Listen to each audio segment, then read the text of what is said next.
Yeah, let's talk about Mario Party and Mario Party 4 for a little bit. Looking for a game for me and my family to play, but there's not that into video games. Oh, don't even worry about long messages. I like long messages. So yeah, Mario Party 4 is super fun, whether you play it together as a family or if you play story mode. The way that I like to express people's interest to play the game is to actually play story mode with like a team. Uh, just because there's so much to do in story mode, there are six. No, I think all the characters are playable in Mario Party 4 story mode. So there's actually eight different uh, different rewards. Uh, six boards, eight characters. You can play story mode. I need to think of the numbers real quick because it is a confusing number.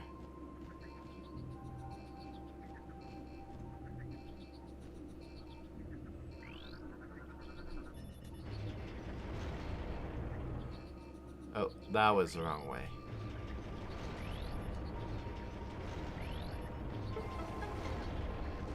If you complete this puzzle correctly, I don't think you can swap or move the pieces anymore. So make sure you get that piece right away, that energy tank. 8 times 5, 48. You get 48 different rewards in story mode. And then you also get rewards for doing extra things. Which even I'm gonna be very honest and clear. I don't have all the things from story mode. My Mario Party 4 game is actually quite bad and dead. I would love to try to get it working because I'd love to do a let's play of it. Even a stream of Mario Party 4 would be fun.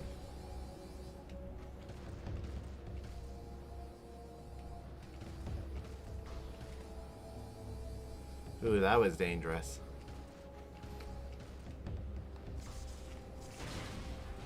Okay, there we go. Now we don't have to go up and around that kerfuffle. We can just come this way.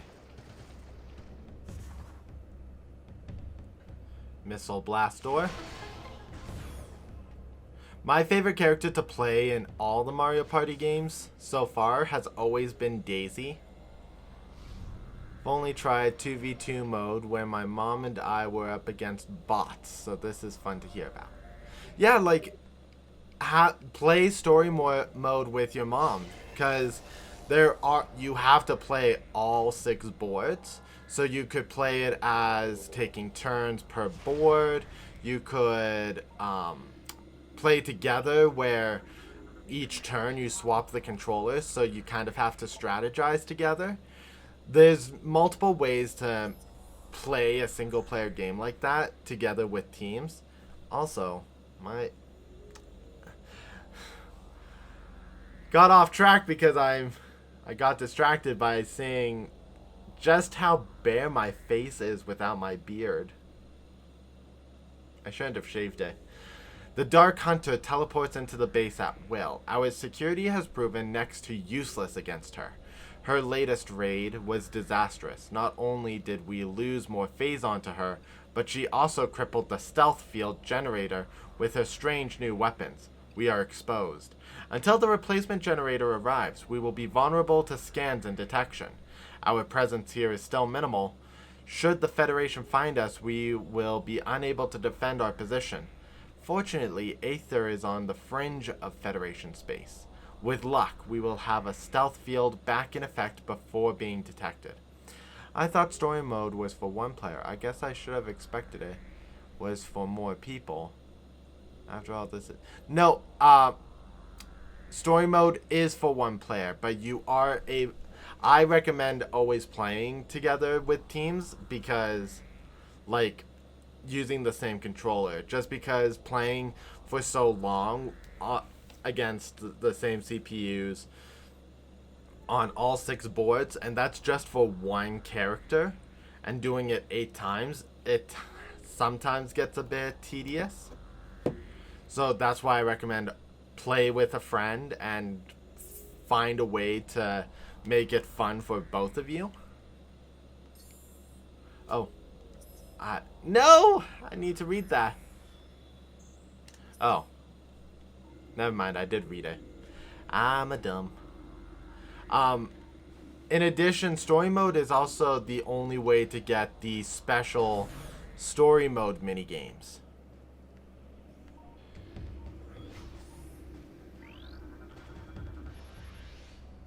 Structural analysis complete.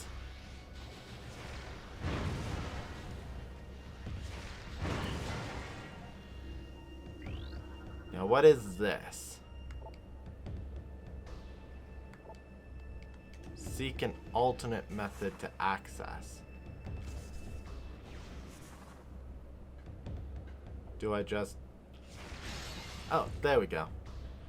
Okay, so we actually won't be able to do much with this space yet. Or maybe we can.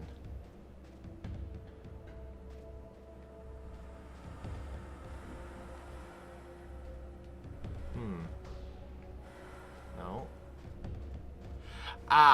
No, we cannot. So to get in there, you need the boost ball. Because now you can actually see boost ball, and the boost ball point, or the morph ball point, is up there, which we can't jump high enough to collect. So can't get that reward just yet. Also, my friends are starting, so I think I'm gonna leave now. Bye, Swag. Have a wonderful time playing with that online game. Let's get both of these on.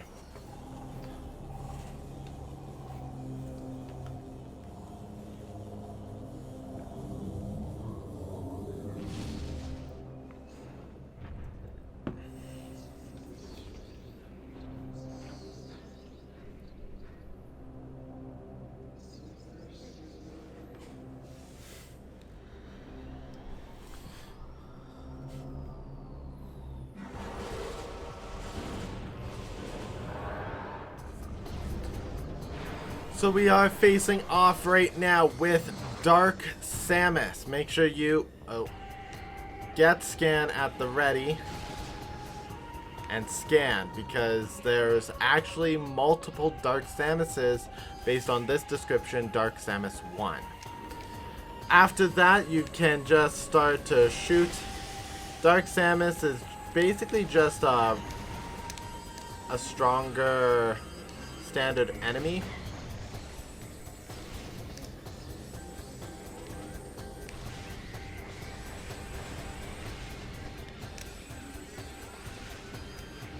Once you get her to half health, she's gonna start doing this weird energy burst, so now she is a bit stronger.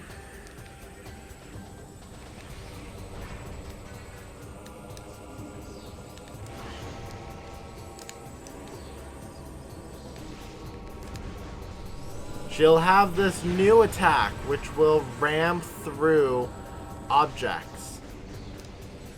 When that shield piece is up, she is invulnerable.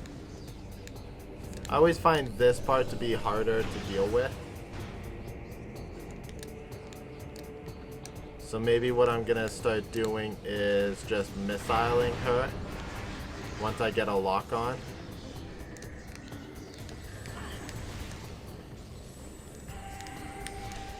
Just because trying to... Come on. There we go. Trying to get charge beam shots now is going to be really difficult. Particularly when she breaks things.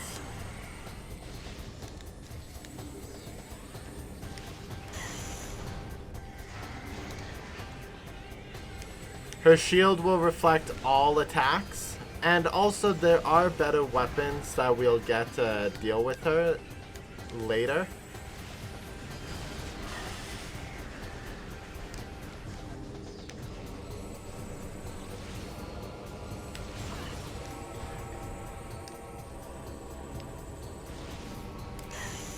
This should still count, yeah, as Dark Samus 1.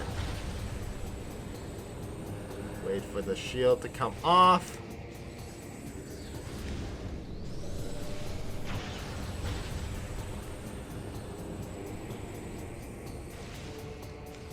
I think that time hit. There we go. Once you defeat Dark Samus, of course, you get a little token.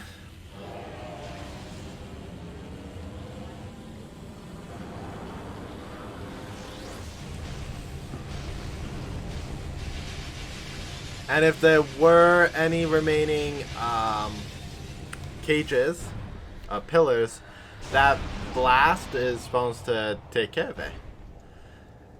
Either way, we just made dust out of Dark Samus, so she's basically gone forever now.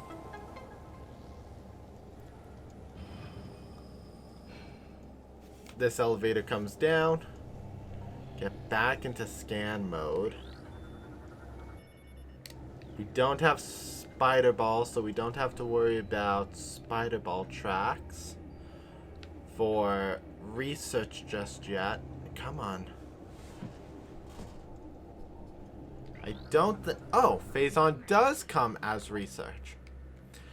Volatile ore with biomutagenic properties. Origin point of Phazon unknown. First detection element of planet Talon 4, used by space pirates to produce vast levels of energy. So, Metroid Prime was the first detection of the Phazon ore. And now, here in Prime 2, we've got our second detection. And right here we have our relic.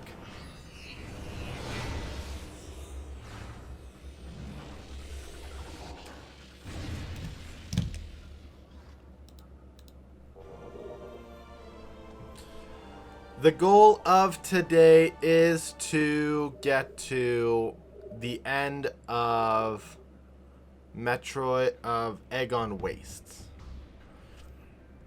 As you can tell, we have something different with our ammo. We actually have limited supply. So be careful about how much ammunition you use, because if you use too much, it will be gone forever. Well, not forever. To put it simply, if you use all your ammo, you can charge shot an attack in order to use the beam still in its base form. So what I usually do is, if I don't need to use the weapon, then just take it off. At least until we can get to a more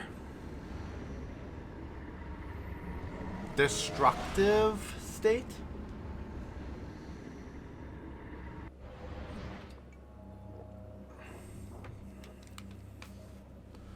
Okay, so we are back here in Aegon. Dark Aether. What I want is to have this scanner at the ready, because I think that is the closest. Shoot a beacon with a dark beam, and you get the nullified beacon. Xenotech nullified beacon. Protective field of light energy deactivated. Light beacons, when covered with dark energy, cease to function for a brief time. Light energy can be cleared off of dark energy. So we got that. Come on.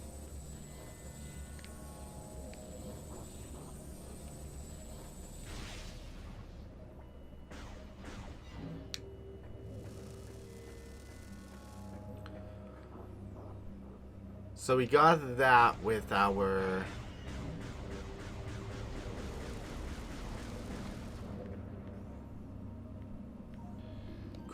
our energy beams, but we also have this. Nullified research, nullified crystal, protective field of energy deactivated. Light crystals, when covered with dark energy, cease to function. Now, what I want to do next is, I believe this is breakable. And this is a scan, the light lift crystal. So then you want to shoot it with dark beam. Actually, we want to activate the crystal first. Then shoot the beam. And eventually there'll be a chance to get the scan for dark crystal. But not at this moment. These luminauts are not important. Dark Aegon key. Ah, Dark Puffer. That's the scan. Dark Preed. Darkling possessed gas-filled cyborg.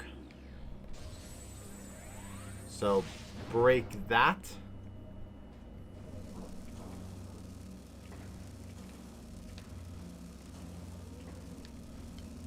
Let's get the crystal. Dark Temple key. Now, I think it's not this way. Wrong button. Or it could be this way, but we need the light beam anyways. So let's back it up.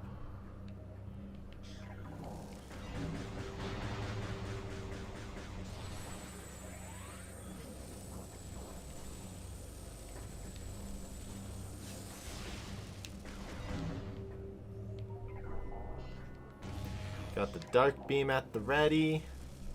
And keep going.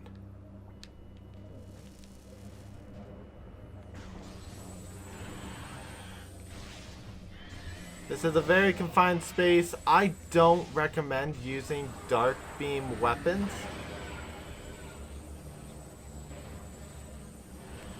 I don't know if the Ing are actually just trying to actively possess the armor like they do with the space pirates when they do that attack.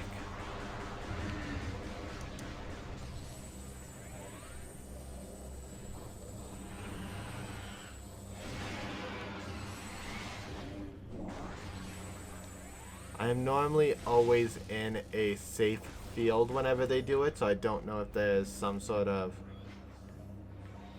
other result that could happen.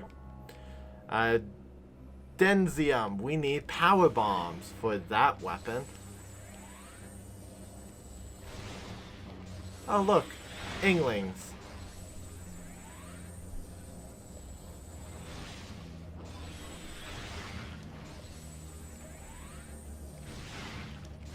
There we go. Now this is important. This is the Light World Rift. So eventually we'll need to get back here. Come to the back side of this. Bring out the dark beam. And I think now that's down here, we can get the dark lift crystal. Just like that.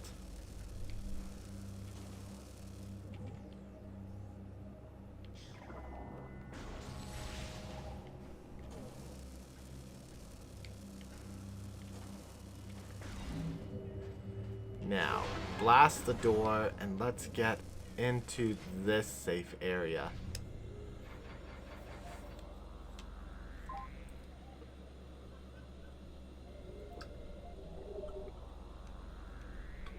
The game has been saved.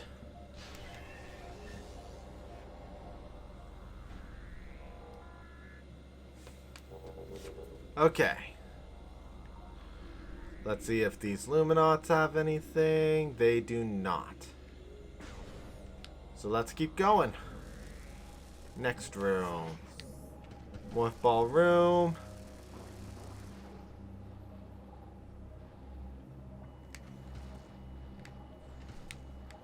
So this one is usually a bit harder. You are supposed to morph ball will jump across. But because we have the spring ball, we actually have it quite easy. Let's continue.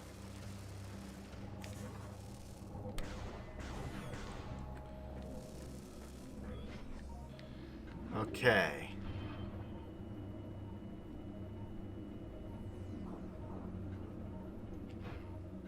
So there's some points here to scan. 3 of them, actually.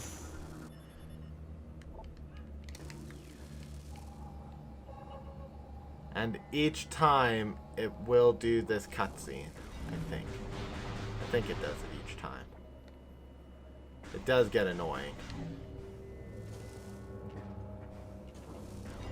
Now that's an interesting door back there. That door requires the simultaneous action of both light and dark energies, which we can't do. We can only shoot dark energy right now. Yeah, it does the scan all 3 times.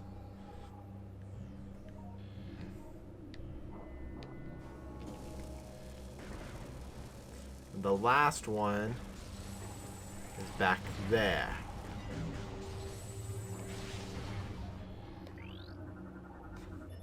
I always forget about where the 3rd lock is.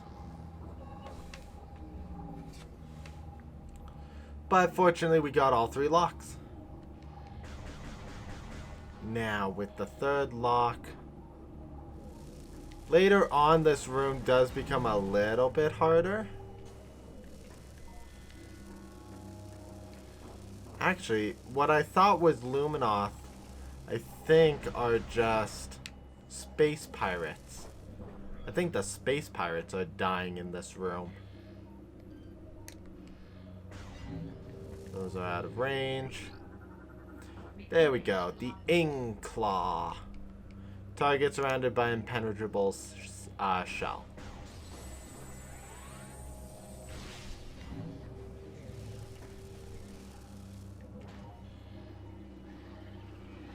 I think... Oh no, it's just Lumites again.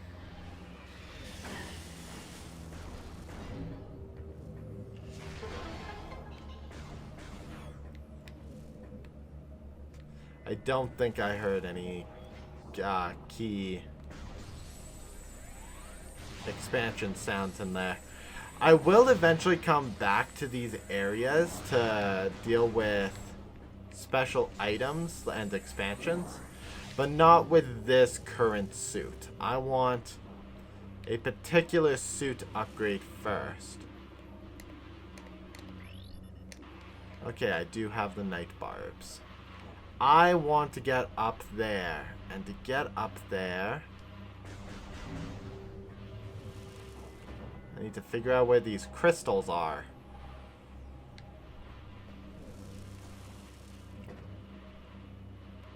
There's one.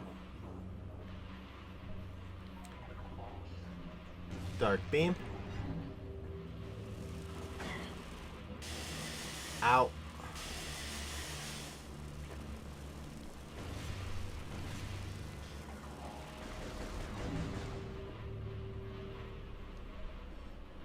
Ooh boy.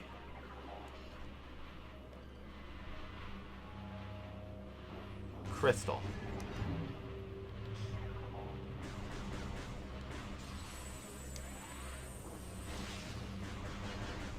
All I really need to do is get a good shot on a couple of these night barbs.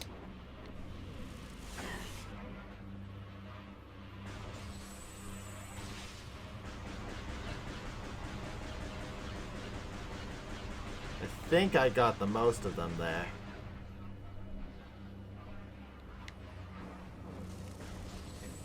And here we are. Kaboom. And here is our other relic.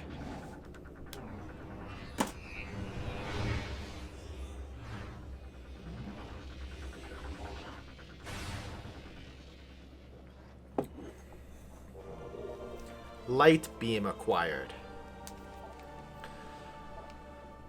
Now, there's a reason why these are super important. Light beam does more damage to Dark World enemies. Vice versa.